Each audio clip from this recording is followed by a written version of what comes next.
Hello everyone, welcome to my YouTube channel Advocate Pooja Bhatt Sharma. Guys, today we will discuss CPC civil procedure code. जितने भी हमारे मकान, दुकान, ज़मीन, जायदाद, किराएदार, मकान मालिक से रिलेटेड जितने भी केसेस होते हैं वो हमारे सिविल प्रक्रिया संहिता यानी कि सिविल प्रोसीजर कोड में आते हैं।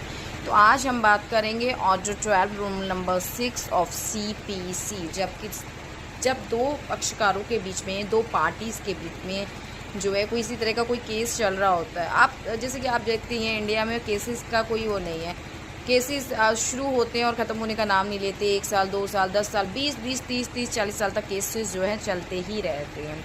तो जो CPC है, CPC का ऑर्डर 12 रूल नंबर 6 जो है ये एप्लीकेबल करता है कि केस जल्दी से जल्दी ख़त्म हो जाए। जब दो पार्टीज़ के बीच में किसी चीज़ को लेकर के कोई केस चल रहा है, किसी प्रॉपर्टी को लेकर।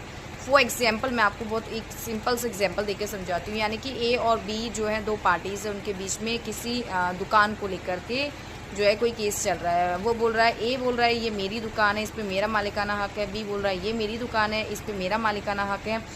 और ऐसी सिचुएशन जो है फ़िलहाल 1 साल से ये केस चलने में लगा है। फिर उसमें से A या B में से, दोनों में से कोई भी अगर बीच में ये एडमिट कर ले कि ठीक है ये जो प्रॉपर्टी है ये B की ही है, ठीक है मेरी नहीं है, B की नहीं, से एडमिट कर लिया ओरली या फिर रिटन, उसमें अगर ये एडमिट कर लिया तो दूसरी पार्टी, अगर A ने एडमिट किया है तो B वाली पार्टी, या B ने एडमिट किया है तो A वाली पार्टी, या दोनों में से कोई भी पार्टी जो है एप्लीकेशन लगा के ऑर्डर 12 रूल नंबर 6 का एप्लीकेशन लगा कर के कोर्ट में जजमेंट तुरंत पा करके उस अपने केस को जो है क्लोज कर सकती है।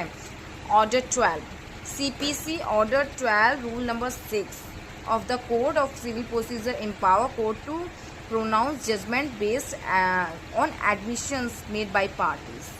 यानी कि अगर दो पार्टीज़ के बीच में कोई भी केस चल रहा है, उनमें से कोई भी एक एडमिट कर लेता है और केस को वहीं पे जो है क्लोज करना चाहता है, तो ऑर्डर 12 का रूल नंबर 6 लगा करके, एप्लीकेशन लगा करके केस को वहीं पर ख़त्म किया जा सकता है।